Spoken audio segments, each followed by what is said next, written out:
Yes, sir. It's your boy B Hayes. We back with another one, guys. So solid finish for AMC today, sitting at 19.58 hours, up over 9%.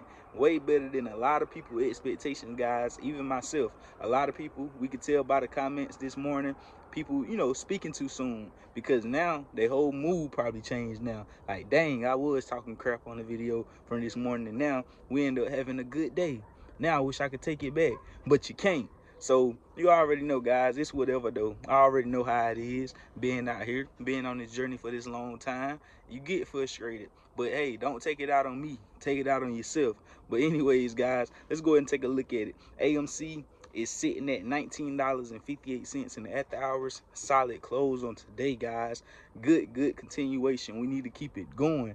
We expected that bad Monday. If you've been following the channel, we expected that pullback on Monday. Judging on how we closed it on Friday, breaking below that support area, 1885, coming down to 1833. We expected to come down, pull back some before running back up, guys. So now that's out of the way. We still can't say we in a safe zone just yet. We still need to prove ourselves and actually get over this main resistance that we got coming up. Like I told you guys in the previous video, that was our next resistance, and we made it through during after hours, which was a great sign. That was $19.65. We had a breakthrough. We ran up as high as 19.85, so that was good, guys. And as we came back down after running up, we still held up around the high 1950s, right around 1960, right around that resistance. And you know what we like to see? We want to blast through 1965, run up to the 20s, and treat 1965, the high 19s, the low 20s, as a new form of support, guys, and say bye to the teens. That's exactly what we want to see going forward with AMC. So it's looking good, guys. It happened early in the week. We got that pullback on Monday. Tuesday, we got another little pullback, but we also received our recovery within the same day. So giving us an ample amount of time to see some good numbers on this week.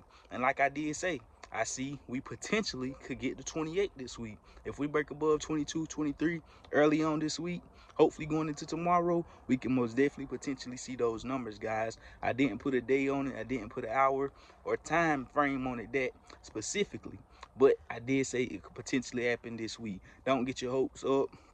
Don't get carried away about that. I'm just going off of what I see in front of me, guys. Nobody knows exactly what's going to happen and when it's going to happen. So let's go ahead and take a look at this, guys, because like I told you, exactly what they're going to do as the cat's unraveling out of the bag. And this one, I'm going to tell you how all of them working together. They all in on it. Matter of fact, let me go ahead and let me show you this right here. Top 15 hedge fund managers raked in 15.8 billion last year. So this is what I mean right here. And by these hedge funds raking in this money, that's how they showing them favoritism. They ain't want they top dogs like Citadel and Robinhood. They don't want them to get taken down for this situation, guys, because they the ones that's bringing in the most money. They the ones that's bringing in the most money, which equates to that's what the feds and the government, that's who they make the most money off of when they pay their taxes. So they want to keep them in the game. But the weakest link, we can let him take the blame, take the fall, let him paint the picture for everybody and give him, take care of him. He'll be able to get back in the game, but he might have to do something different. And that's the way they're going to try to do it, guys. Put the fall on the small guy. Because check this out. And this crazy how the numbers start to come out right around this time. So we got top 15 hedge funds raked in 15.8 billion last year. This how you know, guys. 20% of that on long-term capital gains, that'd be $3 billion paid in. So they most definitely don't want that money to go nowhere. Citadel, Ken Griffin jumped to first place on the list after coming in 5th on last year. So now Citadel is really the top dogs. On last year, they was in 5th place. They could have took a hit with them, being for the fact that, they ain't our main breadwinners. They in 5th place. They are top 10, but they ain't our main breadwinners. But hey, this year, 2022, Citadel is top dogs. They are number ones. That's just like you in business, you in a trap or something, and you got different clientele, but you got a certain person, one of your plays, they buy, every time they come through, they buying 6-7 figures worth of stuff. They buy 100,000, $1 million. You get what I'm saying? But then you got other players that's coming through buying $100, $200, $300. It's like you don't care if somebody else got them, if your competition took them away from you, or none of that. But you're gonna do everything to protect your play that's making you the money, right? People that's making you $100,000 to play, $1 million to play, you can do everything to protect them. You'll probably take some of that money and get them some protection just to keep them making you that money. That's what I'm trying to get you guys to understand. I ain't mean to break it down like that, putting it into the street terminology, but it ain't no secret. It is what it is. That's where I come from. So that's the best way for me to explain it, guys. So that's what I'm trying to get and bring to you guys' attention. All of them dirty. I know all of them dirty. They all working together, but they is going to bring something to help benefit us out of this situation. Being for the fact there's too many hierarchy eyes on this situation and trolling it and surveillance and putting surveillance on it to make sure something is unfolding and coming out of this situation instead of just a pat on the back. They got to make sure something happened. And when they make sure something happened, they all like, hey, they sitting at a round table.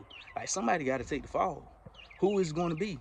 And if all of us homeboys, right? Let me give you another scenario, then I'm gone, guys. Is Meet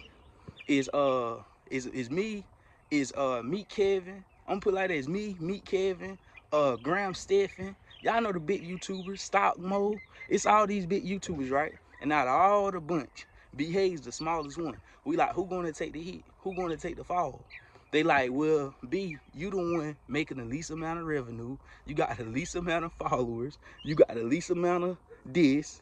Like, you should be the one to take the hit, so all of us can continue to make the money, and we'll all have your back on the back end. It's better. It's in all our best interest for the smallest fish to take the lick instead of for our biggest one to take the hit. So that's how I'm putting it to you guys. That's exactly what it is, and that's exactly what is going on, whether you believe it or not. Something gonna come up out of this situation, but it's gonna be, it's gonna be cat and mouse.